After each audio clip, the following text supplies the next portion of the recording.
Hello, नमस्कार। आपका इस चैनल पर स्वागत है। हम लोग यूजीसी नेट कॉमर्स की सीरीज स्टार्ट किए हुए हैं जिसमें प्रीवियस पेपर पढ़ रहे हैं। आप लोग कंटिन्यूसली देख भी रहे हैं और लाइक भी कर रहे हैं। जो लोग लाइक नहीं कर रहे हैं कृपया करके लाइक कर दिया करिए, ओके। क्योंकि इससे क्या होता है, मोटिवेशन मिलता है। चलिए, कुछ लोग देख रहे हैं, कुछ लोग लाइक भी कर रहे हैं कि नहीं, जो अभी हमारी मेहनत है उसको आप अप्रिशिएट कर रहे हैं, ओके। और तो आपकी इच्छा है, ओके। कोई दबाव तो है नहीं।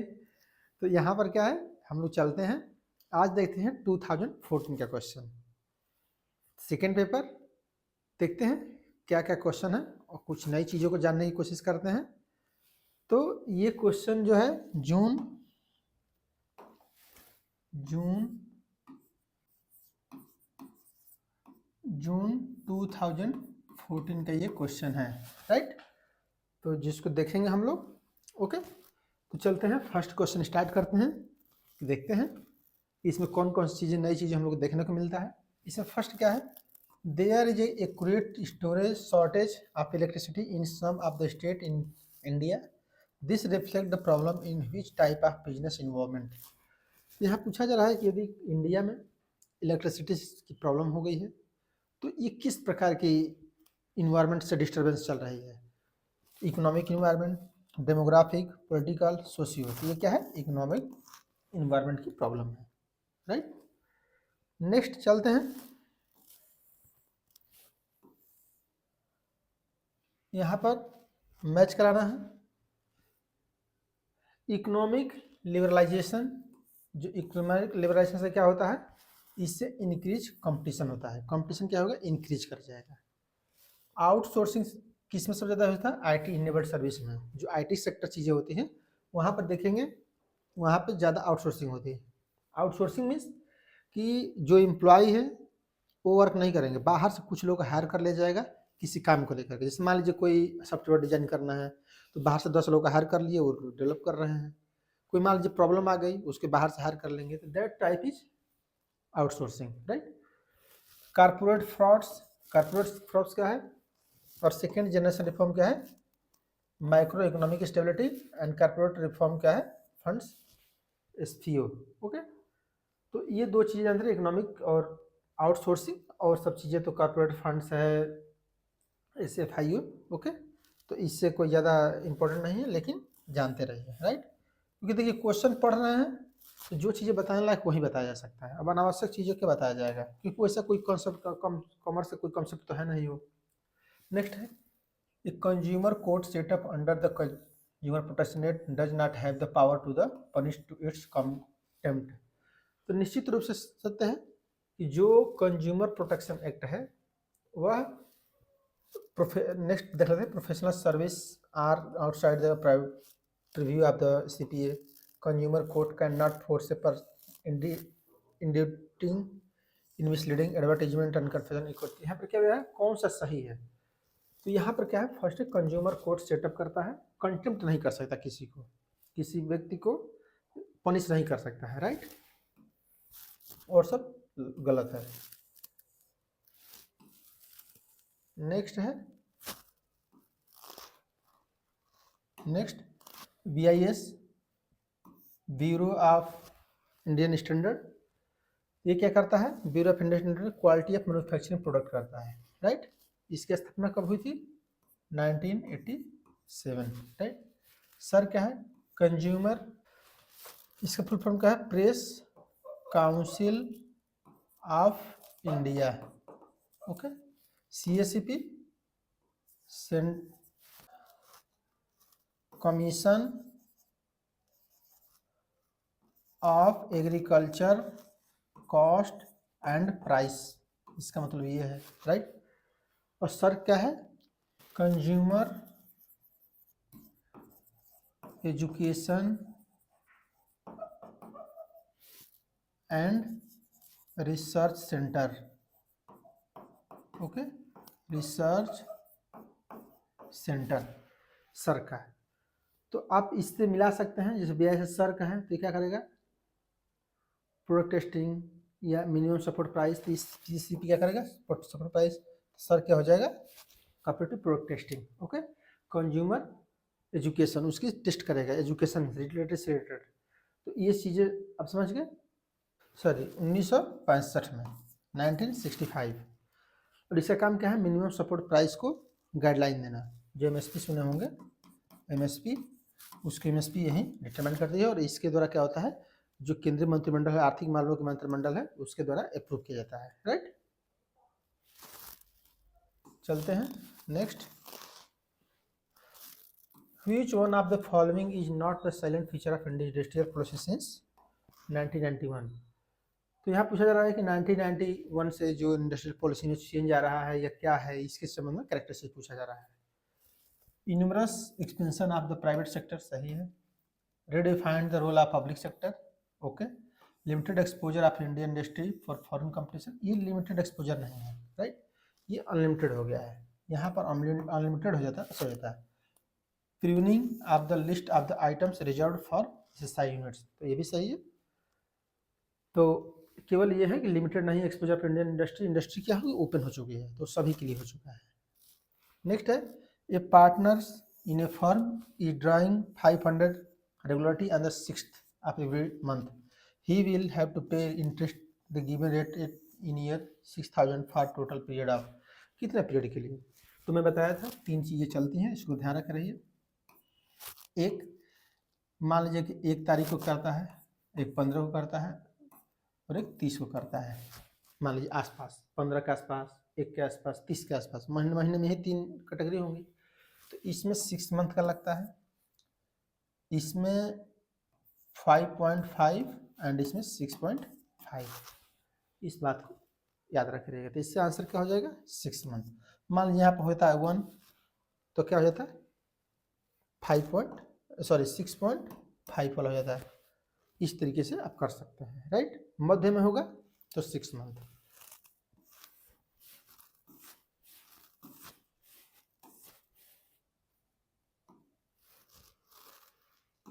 नेक्स्ट है, subsequent expenditure that extended the useful life, improve the quality of output, reduce operating cost of an existing assets beyond their originally estimated level are। देखिए ये क्या है, एक तरह से कैपिटल एक्सपेंडिचर का डेफिनेशन है। अब देखिए, एक्सटेंडेड द यूजफुल लाइफ को यूजफुल के लिए बढ़ाया जा रहा है, एक्सटेंड किया जा रहा है। Improve the quality of output, जो क्वालिटी की इंप्रूवमेंट है उसको कैसे इम्प्रूव होगा, इसके लिए खर्च किया जा रहा है। Reduce operating cost of existing assets, अगर कोई ऑपरेटिंग कॉस्ट ज़्यादा हो रहा है तो उसको कैसे कम किया जाए, इसके लिए खर्च कर रहे हैं। That is, it means you are expensive, that is capital expenditure. Capital expenditure से क्या होगा कि आप बहुत कुछ चीज़ों को इंफ्रास्ट्रक्चर चेंज करते हैं जिससे कम खर्च आए, ऑपरेटिंग एक्सपेंसेस, राइट। नेक्स्ट है, marginal cost techniques is useful for किसके, make buy decision, profit planning, shut down for decision, all of the above, सभी के लिए मार्जिनल। क्योंकि प्रेजेंट टाइम में मार्जिनल कॉस्ट का कॉन्सेप्ट बहुत ही इंपॉर्टेंट हो गया है। कोई भी कंपनी मार्केट मार्जिनल कॉस्ट को ही कंसिडर करके अपनी प्राइस को डिटरमाइन कर रही है, तो इसलिए ये सभी चीज़ों में यूज होती हैं। नेक्स्ट है, which one is not a feature of budgetary control. Then जानते हैं बजटरी कंट्रोल। बजट क्या है, बजट पहले जान लीजिए थोड़ी चीज़ों को। Budget is a numeric plan, okay, संख्यात्मक योजना है। अब यहाँ पे पूछा जा रहा है कि budgetary control, budgetary means this process is budgetary, this process, okay ना, समझ, making a budget, that is budgetary control. और बजटरी कंट्रोल किस लिए किया जाता है, ताकि जो फ्यूचर में कोई एक्सपेंडिचर होने वाला है, कोई एक्टिविटीज होने वाली है, उस एक्टिविटीज को कंट्रोल किया जा सके, इसलिए किया जा सकता है। तो बजटरी कंट्रोल में मेन जो किया जाता है वह कंट्रोल करने के लिए किया जाता है। जो भी फ्यूचर में घटनाएं होने वाली हैं, उस घटनाओं को किस प्रकार से अपने अनुसार कर लिया जाए। क्योंकि देखिए प्लानिंग, बजट्स, इसका मुख्य उद्देश्य क्या है कि जो भी फ्यूचर इज अनसर्टेन, और अनसर्टेनिटी को किस प्रकार से सर्टेनिटी में कन्वर्ट किया जाए, that's your aim of budgetary control. Budgetary control का एम है ये कि किस प्रकार से चीज़ों को कंट्रोल किया जाए, फ्यूचर को सर्टेन किया जाए। ताकि अनिश्चितता ना रहे, लॉसेज ना हो, चांसेज ऑफ लॉसेज ना हो, इसलिए। तो चलते हैं पॉइंट पे। ये टूल ऑफ मार्जिनल कंट्रोल, सही बात है, मैनेजमेंट कंट्रोल करने के एक टेक्निक्स है, टूल्स है। An instrument of delegation and authority, authority and delegation देने के लिए है कि मान लीजिए बजट बना दी है तो बजट में अथॉरिटी देंगे ना तभी तो फुलफिल कर पाएगा, राइट। नेक्स्ट है an instrument for evaluating the overall performance, सही है कि जब बजट आप बना देंगे उस बजट से एक्चुअल जो परफॉर्मेंस होगा उसकी कंपेरिजन करेंगे, ओके, कि क्या जो मैं बजट बनाया था जब एक्चुअल परफॉर्मेंस हुआ तो क्या बजट के अनुसार हुआ कि एक्चुअल परफॉर्मेंस नहीं हुआ, तो यह परफॉर्मेंस और इवेल्यूशन के लिए भी काम करते हैं। नेक्स्ट है ए statement of budget and forecast, तो स्टेटमेंट नहीं है, स्टेटमेंट क्यों, क्योंकि ये बजट और फोरकास्ट का स्टेटमेंट नहीं है।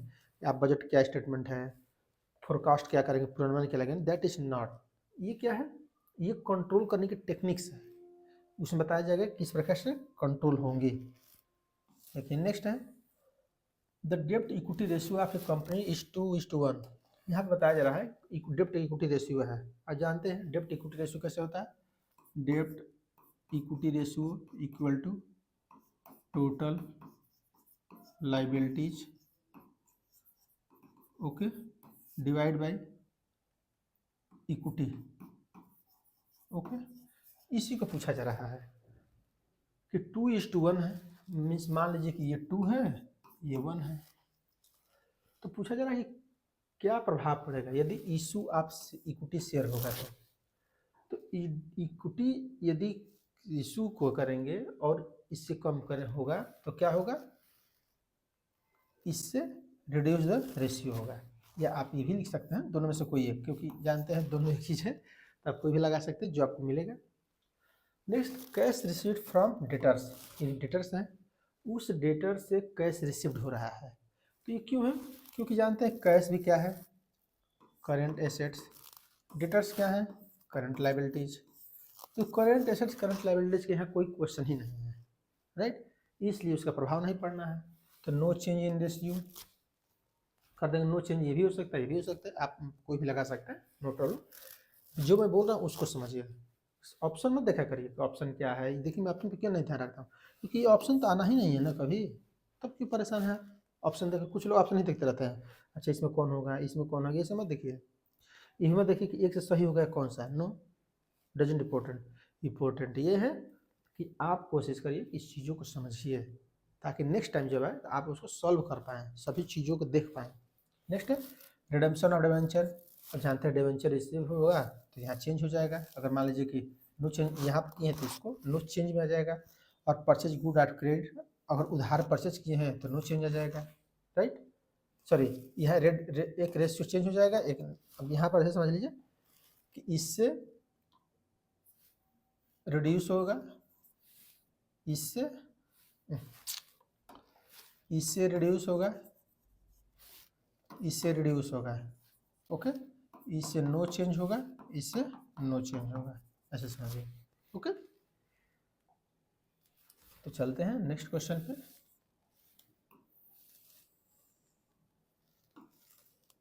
Which one of the following does not explain the basic nature of business economics? यहाँ पर इकोनॉमिक्स की बिजनेस इकोनॉमिक्स की बेसिक परिभाषा पूछी जा रही है कि बिजनेस इकोनॉमिक्स में हम लोग क्या पढ़ते हैं, व्यवसायिक अर्थशास्त्र में behaviour of form and theory and practices, सही है, distribution theory like rent wage and industrial theory, यही नहीं पढ़ते हैं, ओके, क्योंकि ये मेरा काम नहीं है, रेंट वेज इंटरेस्ट क्या होगा along with the theory of profit, profit की थ्योरी क्या होगी, रेंट की थ्योरी होगी, क्योंकि business economics that is originally micro economics, okay, that concept are micro economics, इसलिए इसको हम नहीं पढ़ते हैं। फिर user tool economic analysis for clarifying problem in organisation and elevating information and comparing alternative course of action, ये भी है।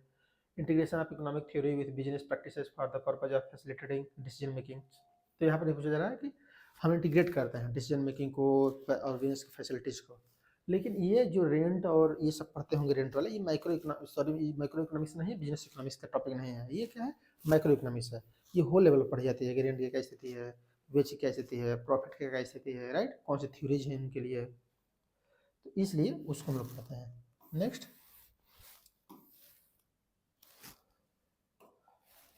Eight point of satiety of community the marginal utility is क्या है, यदि मतलब यह पूछा रहेगा पॉइंट सबसे ज़्यादा मार्जिन क्या हो रहा है, कम्युनिटी सेटिस्फेक्शन हो रहा है सबसे ऊंचे लेवल पर, तो मार्जिनल यूटिलिटी क्या होगी, 0।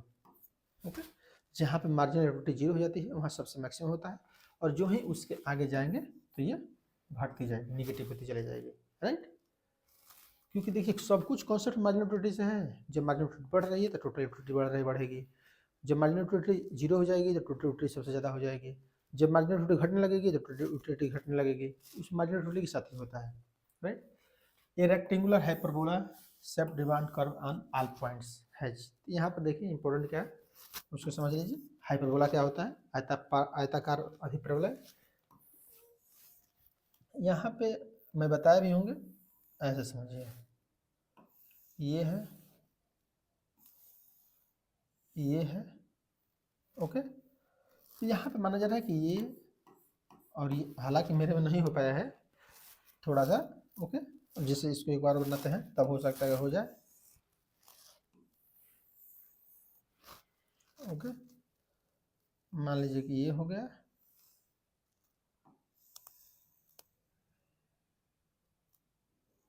यहाँ से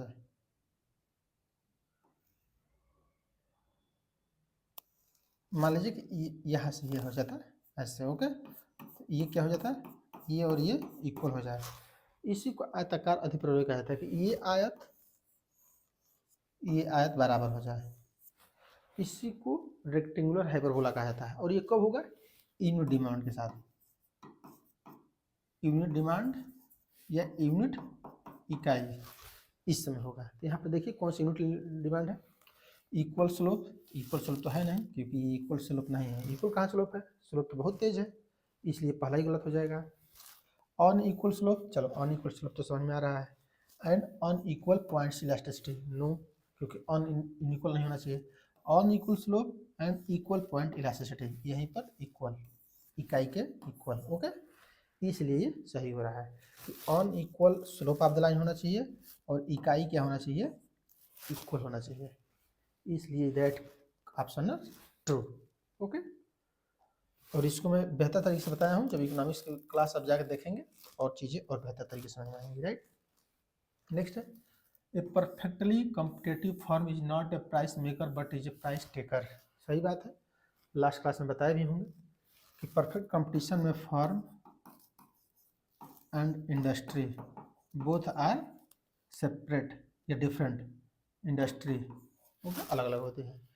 इंडस्ट्री डिफरेंट टाइप्स के इंडस्ट्री, जब कई प्रकार के फर्म मिल के इंडस्ट्री बनाती है तो इंडस्ट्री क्या करती है, प्राइस डिटरमाइन करती है, okay.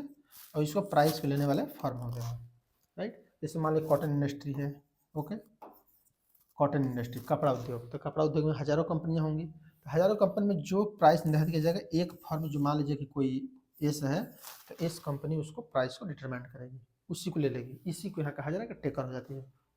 The firm is interested in deciding the level of output only, the firm is interested होती है, आउटपुट हम डिटरमाइन करेंगे, कितना हम आउटपुट करके कॉस्ट को कम कर लेंगे, लेकिन उसका मेन रीजन नहीं है, ओके।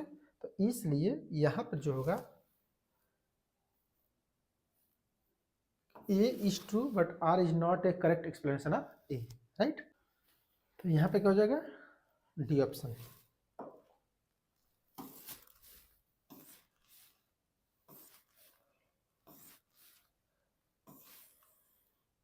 नेक्स्ट है मार्केटिंग का question, in market having high price elasticity, जहाँ पे मार्केट की प्राइस हाई इलास्टिसिटी है, मीन्स ऐसा समझिए कि जहाँ इलास्टिसिटी जहाँ है ना, समझिए कि उसका प्राइस ज़्यादा प्रभाव पड़ता है, ऐसे समझिए। तो प्राइस का जहाँ पे ज़्यादा प्रभाव होगा तो प्राइस कम के गुड सेल किया जा सकता है, कह सकता है कि नहीं। जैसे मान लीजिए जहाँ प्राइस महंगा सस्ता ज़्यादा देखा जाता है, जैसे सब्जी मार्केट है, सब्जी मार्केट में अगर 2 रुपये भी कोई सस्ता कर देगा, देखिए उसकी जल्दी सब्जी कोई बिकने लगेगी, इसका मतलब प्राइस का वहाँ प्रभाव ज़्यादा है। तो ये क्या है, प्राइस इन पेंट्रेशन कहा जाता है, आप पेंट्रेट कर दीजिए, वहाँ जाके प्राइस को कम कर दीजिए, आपकी गुड सेल होने लगेगी, राइट। ये market having high price elastic, इस यहाँ क्या है कि प्राइस से कोई प्रभाव पड़ता ही नहीं है, इन इलास्टिक हो गया ना, इन इलास्टिक, यहाँ प्राइस का प्रभाव पड़ता ही नहीं, प्राइस महंगा हो सस्ता हो नो प्रॉब्लम, गुड्स लेना है तो लेना है, तो दैट इज स्कीमिंग प्राइसिंग। यह कहाँ होता है सबसे ज़्यादा? आईफोन में।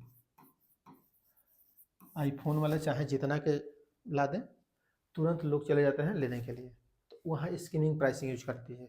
और देखिए वहीं 6 मंथ बाद या 2 मंथ बाद उसकी प्राइस घट जाती है। इसका मतलब क्या है? स्कीमिंग प्राइसिंग में शुरुआत में प्राइस ज़्यादा रखी जाती है, बाद में कम कर दी जाती है। क्यों किया जाता है? कि इनइलास्टिक है, प्राइस से कोई प्रभाव ही नहीं है। अगर आईफोन मान लीजिए कि 80,000 का है, इसको 90,000 भी देंगे तो जिसको लेना होगा लेगा ही, भले 6 महीने बाद घटा दीजिए, क्योंकि 90,000 1 लाख से उससे कोई मतलब नहीं है, लेना है तो लेना है बस। नेक्स्ट है market having several segmentation different promotion regard to the price elasticity of their होगा डिफरेंशियल प्राइसिंग, राइट। तो इसको देख लीजिएगा। नेक्स्ट है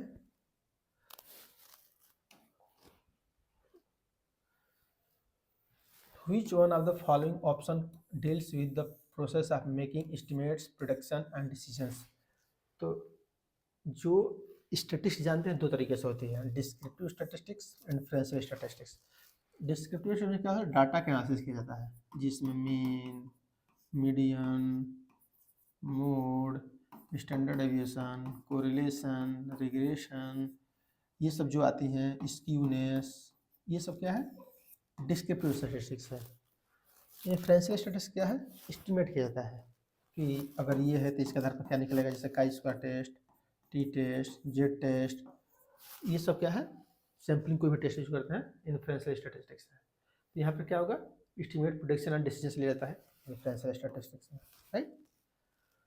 नेक्स्ट है a hypothesis test a being perform for a process in which type 1 error will be very costly but type 2 error will be relatively inexpensive and unipotent, which of the following would be the best choice for alpha in this set। देखिए best जब भी पूछे 0.01 0.01, देखिए ये सब चीज़ें type 1 error, type 2 error मैं बताया हूँ। क्लास देखेंगे, रिसर्च मेथोलॉजी के वहाँ पे प्ले लिस्ट है, उसमें जा करके देखेंगे तो ये सब चीज़ें बताई गई हैं। देखिए जो चीज़ें नहीं समझ में आए ना, जो अगर मैं बता रहा हूँ उसकी क्लास पढ़िए तो जाकर देख लिया करिए, 2 मिनट 10 मिनट का काम है, देख लेंगे, लाइफ टाइम के लिए क्लियर हो जाएगा, तो कभी भी आएगा तो प्रॉब्लम नहीं आएगी। ओके, नेक्स्ट चलते हैं। नेक्स्ट है in the dependent variable increase. यहाँ बोला जा रहा है कि डिपेंडेंट यदि वेरिएबल इंक्रीज हो रही है और इंडिपेंडेंट वेरिएबल भी इंक्रीज हो रहा है, इसका मतलब क्या है? पॉजिटिव रिलेशन है, right. In the estimate equation the coefficient of correlation will be D range, तो क्या होगा? 0 to 1 होगा, राइट। अगर मान लीजिए कि ये पूछा जाता है डिक्रीज, ये भी डिक्रीज, तो भी यही होता है, राइट। ये भी ध्यान रखिए क्योंकि दोनों एक साथ हो रहा है ना, इंक्रीज हो तो इंक्रीज हो, डिक्रीज हो डिक्रीज हो, तो पॉजिटिव रिलेशन है, राइट। अगर मान लीजिए कि एक इंक्रीज होता है एक डिक्रीज होता है तो क्या होता? माइनस भी बन सकता था। अब उसका प्राइस क्या होती? ऐसे समझिए, सॉरी, रियल जो कोरिलेशन आता है ऐसे समझिए, -1 से लेकर के 2 + 1, अर्थात -1 0 + 1 ऐसे।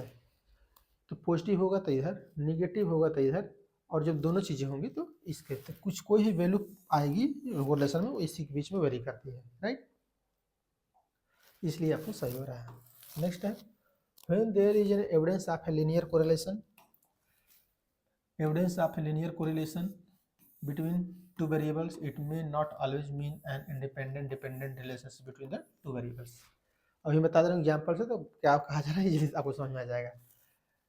The causal relationship between the two variables may not imply a reasonable theoretical relationship between the two। यहाँ पर देखिए सिंपल सी बात है, जो कोरिलेशन चैप्टर है, कोरिलेशन चैप्टर, उसमें एक्स है वाई है, प्रभाव देखा जाता है। जैसे मान लीजिए कि एक्स कुछ भी ले लीजिए, अगर मान लीजिए कि ये 1 2 3 4 10 20 30 ये कुछ भी हो, क्वेश्चन निकालेंगे, मान लीजिए आ गया 0.50 पॉजिटिव कोरिलेशन, ये बताएगा 0 पॉजिटिव कोरिलेशन है वाई और एक्स में, लेकिन ये नहीं बताता है कि कौन सा डिपेंडेंट है कौन सा इंडिपेंडेंट है। ओके, वाई का प्रभाव एक्स पे पड़ रहा है, एक्स का प्रभाव वाई पर पड़ रहा है, ये नहीं बताता है, यहाँ पर यही बताया जा रहा है, राइट। अब क्या है, जबकि जानते हैं कि रिलेशन देखना है तो प्रभाव देखा जाएगा ना, relationship between the two variables it may be always mean an independent dependent relationship between the two variables. तो निश्चित रूप से डिपेंडेंट और इंडिपेंडेंट की वेरिएबल देखी जाती है, लेकिन कौन वेरिएबल रीजनेबल थ्योरेटिकल है, तो यहाँ पर क्या देखा जाएगा, अगर आपको देखना है, ये रिग्रेशन में किया जाता है, अगर मान लीजिए कि ये एक्स है, ये वाई है, तो एक्स को मानिए कि ये प्राइस है और ये क्वांटिटी है, या ये रेन है, बरसात है, ये फसल की क्वांटिटी है, ऐसे समझिए, या तो ये कोचिंग की क्लास है, ये मार्क्स हैं, ओके, कि कोचिंग का प्रभाव मार्क्स पे पड़ रहा है कि नहीं। जब इस प्रकार के रिलेशन देखेंगे तो ये कहाँ देखा था, रिग्रेशन में देखा जाता है, ओके।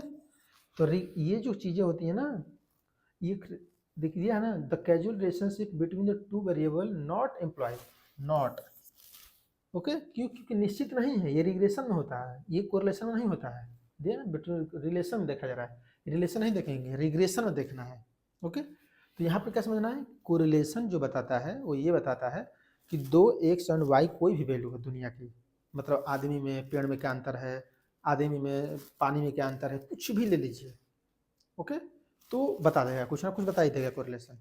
लेकिन जब रिग्रेशन सॉल्व करने जाएंगे तो वो पूछेगा, ये बताइए कि पानी के प्रभाव को डिपेंडेंट मान रहे हैं कि आदमी को इंडिपेंडेंट मान रहे हैं कि पानी को, बरसात को इंडिपेंडेंट मान रहे हैं कि उसका फसल को, बाढ़ को मान रहे हैं कि सूखा को, कुछ ना कुछ वो पूछेगा तभी वो स्टार्ट होगा। इसका मतलब पहले डिटरमाइन करना पड़ता है कि कौन इंडिपेंडेंट है और कौन डिपेंडेंट है। ये कहाँ देखा जाता है, रिग्रेशन में, तो अभी बताया जाएगा कि इंडिपेंडेंट का प्रभाव डिपेंडेंट और पॉजिटिव है कि निगेटिव है, राइट। इसे थ्योरेटिकल रिलेशनशिप अब पूछा जाएगा, जैसे मान लीजिए मुझे इलाहाबाद यूनिवर्सिटी में जब पढ़ रहा था तो ये मेरे बीकॉम में जब मैं वाइवा दे रहा था, मुझे याद आ गया, तो उस समय ये पूछा गया था कि कोरिलेशन दो चीज़ों का देखा जाता है, लेकिन किस प्रकार के दो के बीच, बालू और पानी के बीच। आर के सर ने हमसे यही पूछा था, बालू और पानी के बीच देखा जाएगा। तो मैंने कहा था कि जो नेचुरल रूप से थ्योरेटिकल रूप से प्रूव्ड है कि कोचिंग का प्रभाव मार्क्स पे पड़ता है, ज़्यादा नंबर पाएंगे, इसका देखेंगे, बरसात का प्रभाव फसल पर देखेंगे, बाढ़ का प्रभाव फसल पर देखेंगे, सूखा का प्रभाव फसल पर देखेंगे, प्राइस का प्रभाव क्वांटिटी पर देखेंगे, ये सब चीज़ों को, इनकम का प्रभाव एक्सपेंडिचर पर देखेंगे, ये सब क्योंकि थ्योरेटिकल रूप से पता है कि इसका प्रभाव इस पड़ता है। तो यहाँ पर यही चीज़ बताई जा रही है, इसलिए सही हो रहा है, लेकिन रीजन नहीं है, राइट, एक्सप्लेनेशन नहीं है सही उस टाइप के, दोनों सही बात है, ओके। चलिए स्टैटिक्स जब पढ़ेंगे और चीज़ें देखी जाएंगी तो आप लोग को इंटरेस्ट आएगा। यहाँ पर क्या है, user interface is most critical task in DSS. DSS means design system कुछ है, डिजाइन, इसका फुल फॉर्म क्या है, design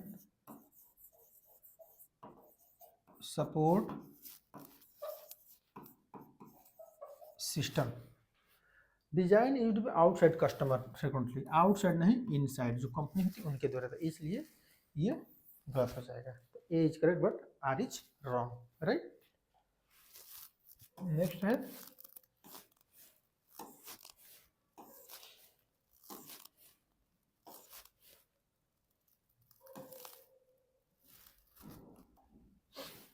which of the following is not true about matrix organisation.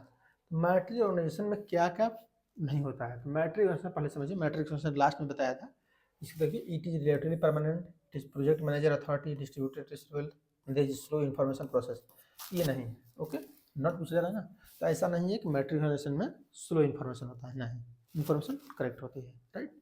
Next है consider the following leadership style, ये देखिए जो भी पढ़ा जा रहा है, select style leadership explain by Hersey Blanchard के द्वारा, हर्सन ब्लैंकर्ड के द्वारा जो लीडरशिप है, तो इसमें क्या है, टेलिंग, सेलिंग, पार्टिसिपेटिंग, डेलीगेटिंग, 1 2 3 5 और 6 जो ऑप्शन होगा 1 3 कौन है, 1 3 5 6, ये ऑप्शन आपका सही हो जाएगा, right.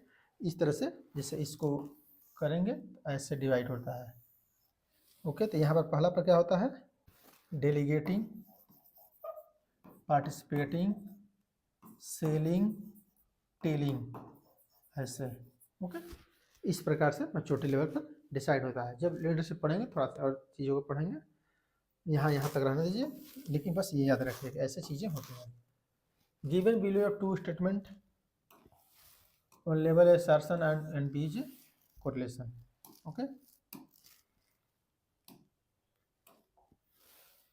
Classical organization believed in the use of authority and achieve coordination. सही है। Classical thinkers consider organization is an open system. That is not open system, closed system. Okay. ये closed system की बात कर रहे हैं। Closed system is कि कोई भी हमारा इन्वायरमेंट जो इंटरनल कंपनी का है और बाहर के इन्वायरमेंट में कोई प्रभाव नहीं पड़ता है।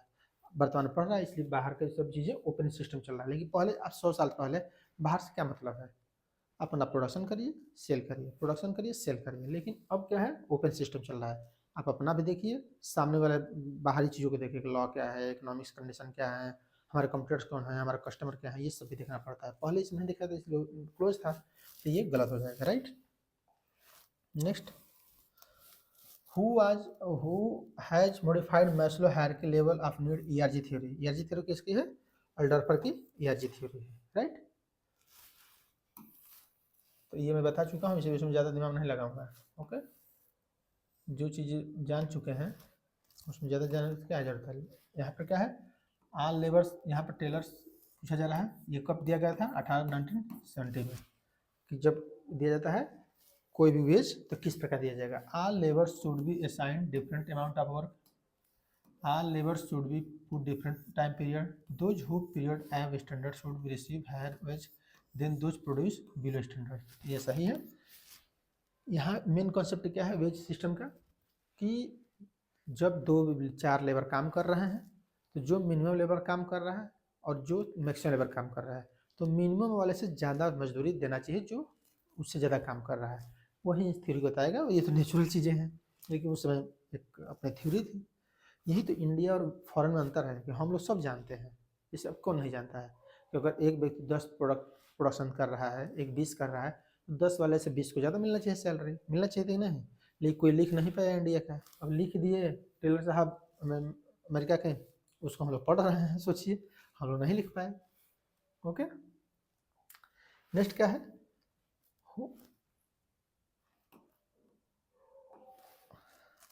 Who one of the following stage of the marketing research process is most expensive। कब एक्सपेंसिव होता है, डाटा कलेक्शन में। सबसे ज़्यादा जब रिसर्च करते हैं डाटा कलेक्शन, क्योंकि डाटा कलेक्शन के फील्ड में जाना पड़ता है और फील्ड में कौन देगा नहीं देगा, कहाँ जाना है, कैसे जाना है, ये सब चीज़ें इसलिए ज़्यादा एक्सपेंसिव होता है। जब रिसर्च करेंगे तो आप देखेंगे भी, इस सबसे ज़्यादा टेंशन डाटा कलेक्शन में है। डाटा जिसका कलेक्शन हो गया और उसके इलाज घर बैठे बैठे करना है, लेकिन डाटा तो भाई आप फील्ड में जा करेंगे ना। नेक्स्ट क्या है, the people to adopt a new product first is called. तो फर्स्ट इसका इन्वर्टर्स कहा जाता है। राइट, सुप्टर का दिया गया है तो इन्वर्टर्स कहे जाते हैं। इन्वर्टर्स मीन्स सर्वप्रथम प्रयोग करने वाले। तो इन्वर्टर्स जो नव प्रवर्तक होते हैं, inverters. Right, a concept in relating that helps explain the emergence of new retails is called the hypothesis। क्या है, production life cycle, service instrument, retail life cycle, wheel of retailing. तो व्हील ऑफ रिटेलिंग हाइपोथेसिस कही जाती है। Right. Next है manufacturing of cars and motorcycle typically 6 distribution. देखिए distribution की सभी चैनल है। ओके, जो साइकिल मोटरसाइकिल है, कार और मोटरसाइकिल डिस्ट्रीब्यूशन के इस सभी है, लेकिन मोटरसाइकिल के लिए इसलिए रिस्ट्रिक्टिव हो जा रहा है। ओके, रिस्ट्रिक्टिव मीन्स कि सभी जगह नहीं मिलेगा। आप देखेंगे कोई भी कार है, आप चाहे जहाँ ले सकते हैं। अगर हुंडई की कार है तो हुंडई के यहाँ जाके लेंगे, मारुति सुजुकी की कार है तो मारुति सुजुकी के यहाँ जाके लेंगे, और जगह नहीं मिलेगा आपको। यदि मान लीजिए कि मोटर साइकिल ले लीजिए, होंडा के लेना है तो होंडा के यहाँ जाएंगे, हीरो के लेंगे तो हीरो कहाँ, बुलेट कहाँ, वो हर जगह नहीं मिलेगा आपको। इसलिए रिस्ट्रिक्टिव है, रिस्ट्रिक्शन है, हर जगह नहीं बेच सकते।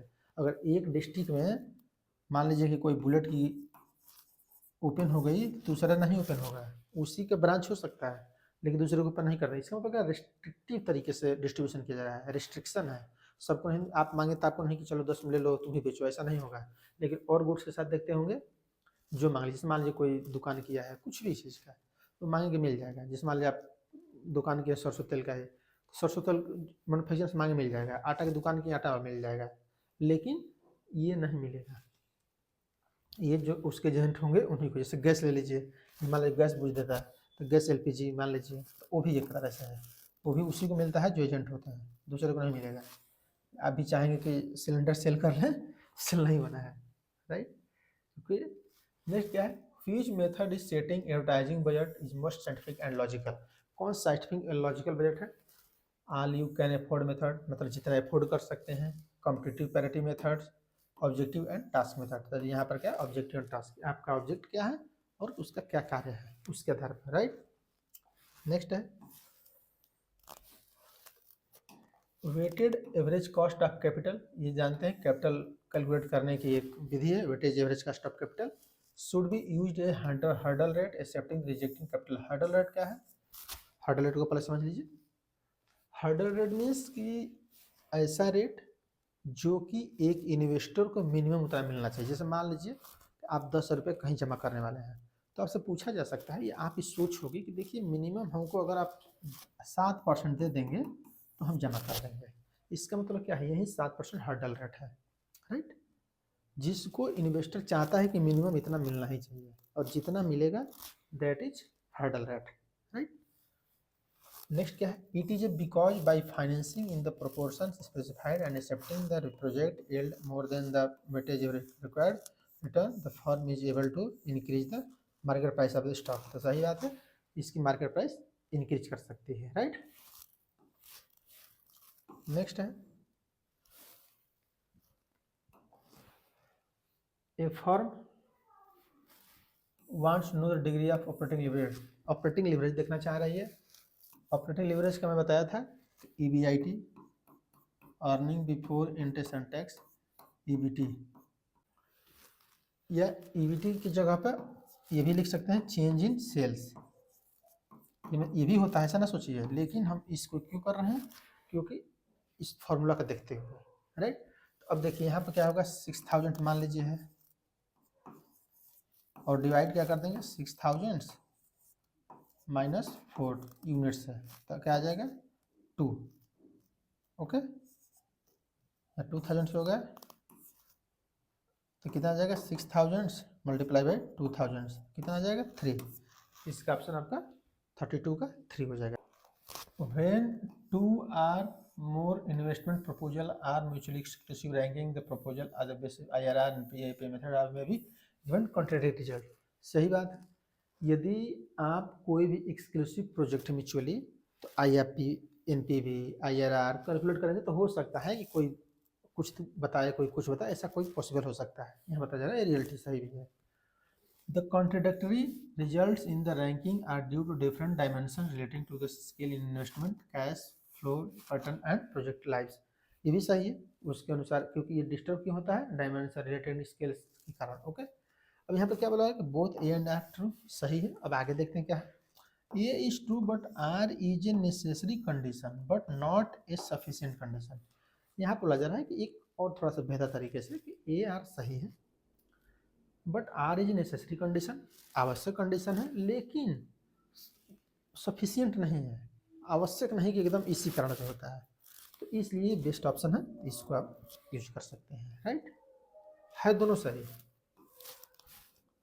नेक्स्ट है which of the one of the following assumption is not over in the Walter model of the dividend policy। dividend policy Walter model, all finance is done through retaining earning, सही। a firm business risk does not change due to additional investment, the firm has infinite life, the key variables like EPS and DPS keep unchanged। तो EPS and DPS keep and change नहीं, ऐसा नहीं है, ये आपका सही हो जाएगा, राइट। इसका फॉर्मूला क्या होता है, price equal to D plus R बटा में K E minus D divide by K, ये फार्मूला है। डिविडेंड है, रिटर्न अर्निंग है, कॉस्ट ऑफ कैपिटल है, अर्निंग है, डिविडेंड रेशियो है, ओके, फिर कॉस्ट ऑफ कैपिटल है। इसको यहाँ पर याद रखे रहिए, जब हम लोग कभी न्यूमेरिकल आएगा तो हम न्यूमेरिकल भी इसको सॉल्व कर लेंगे, राइट। ऐसे क्या होगा, कभी एग्जाम्पल लेना पड़ेगा, टाइम टेकिंग हो जाएगा, तो इसलिए कभी न्यूमेरिकल आगे आएगा ही कहीं ना कहीं, जब हम लोग न्यूमेरिकल आएगा तो उसको उस समय टैकल कर लेंगे, राइट। नेक्स्ट है which one of the following emphasise the qualitative aspect of working capital management. तो यहाँ क्या है, नेटवर्किंग कैपिटल में क्वालिटेटिव होती है, राइट। नेक्स्ट है which of the following training method expose the newly recruited employ of the various business. Newly यदि कहीं भी आए ओरिएंटेशन ले लीजिए, ओके, ओरिएंटेशन। नेक्स्ट है match the names of the authors given below of the motivation. ये आप लोग करिए, इसको मैं नहीं बताऊंगा, राइट। इसको आप लोग करिए, जिससे बता देना हर्जन की हाजी थ्योरी, मैगरेगर की एक्स-वाई थ्योरी, अर्लफर्ड की हाजी थ्योरी, डेविड मैकलेलैंड की three theory, okay.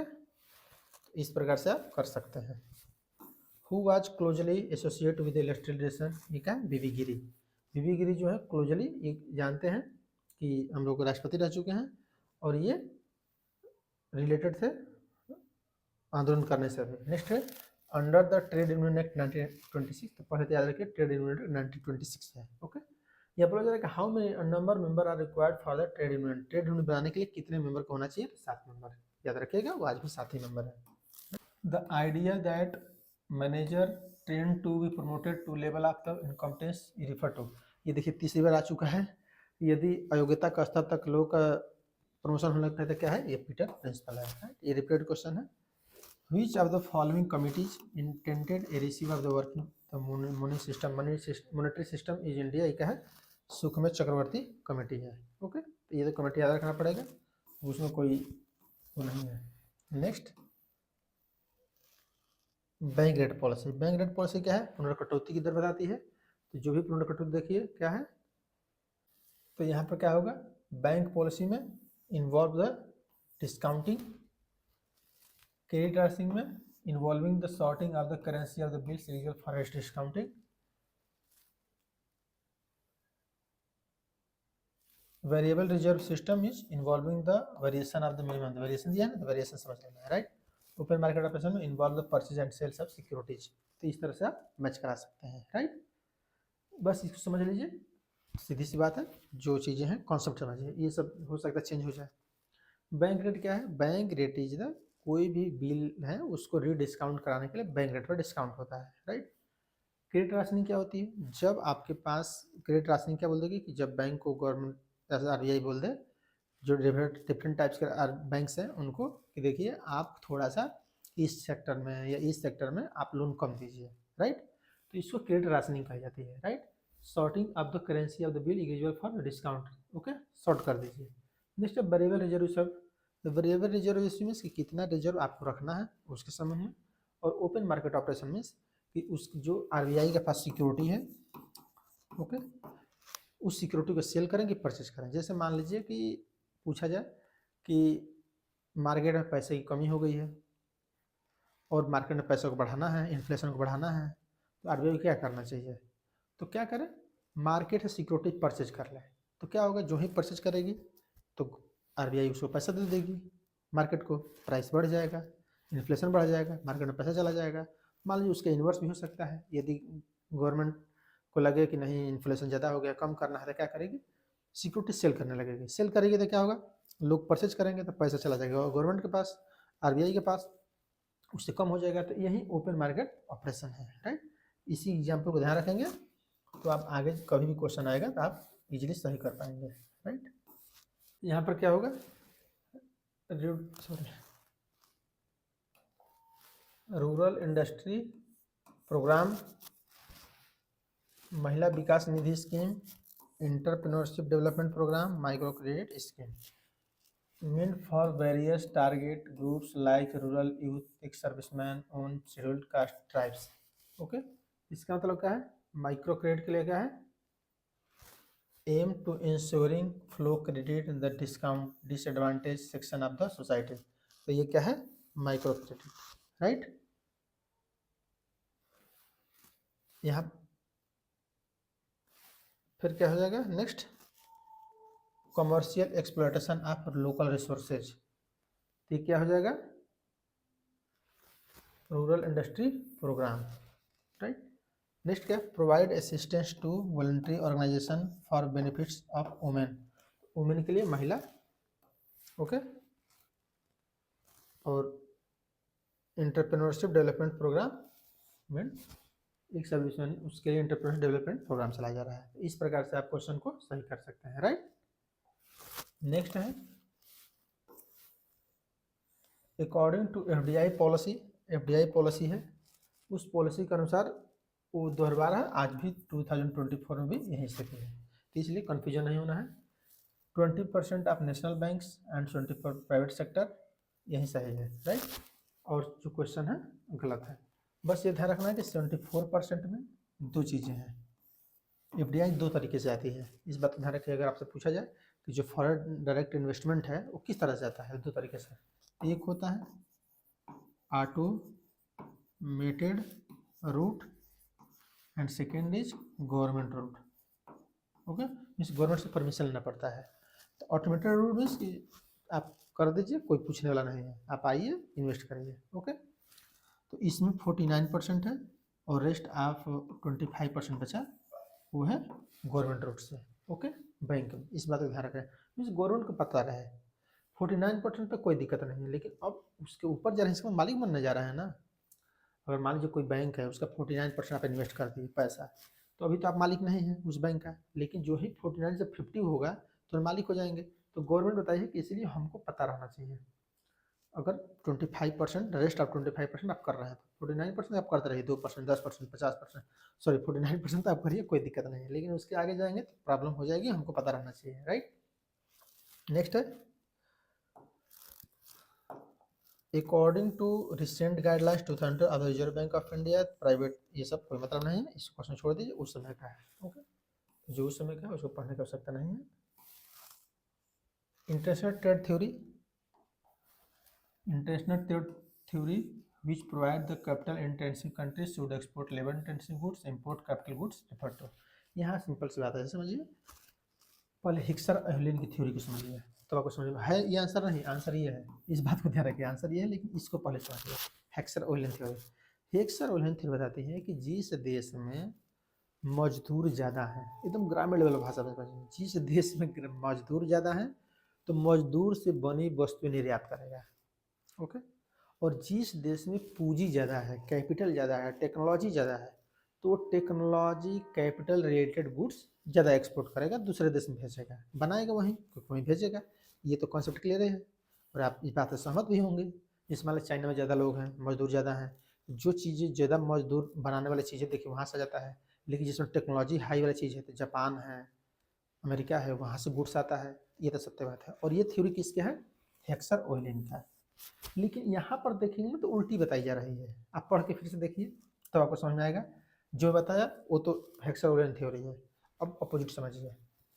International trade theory which provides, यहाँ तक छोड़िए, कैपिटल इंटेंसिव कंट्री मीन्स जहाँ पर कैपिटल ज़्यादा है, इंटेंसिव ज़्यादा है, should export labour intensive goods means labour से ज़्यादा रिलेटेड चीज़ें गुड्स एक्सपोर्ट हो रही हैं।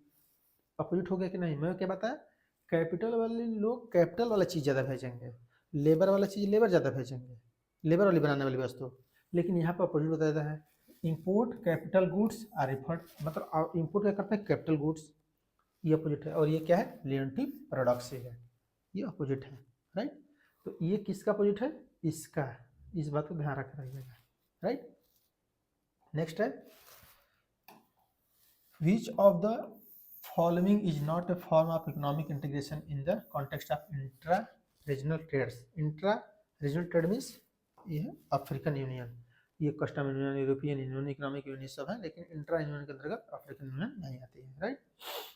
नेक्स्ट है क्राउलिंग पेग सिस्टम। क्या है क्राउलिंग पेग सिस्टम? है इन्फ्लेशन की एक वो है कि किस तरह से मुद्रा का एक्सचेंज रेट डिसाइड होता है। Fixed exchange rate system, floating exchange rate system, दोनों को मिला के क्राउलिंग कहा जाता है, ऐसा समझिए। फिक्स्ड और वेरिएबल को hybrid of fixed and floating, ये आपका ऑप्शन सही हो जाएगा, राइट। तो क्राउलिंग फिक्स्ड एक्सचेंज रेट, ठीक है। क्राउलिंग पूछा जाए पेग सिस्टम, तो ये दोनों को मिला करके हाइब्रिड बना जाता है, राइट। नेक्स्ट है form of the following modes of the international business identity the mode of use involve the strategic alliance.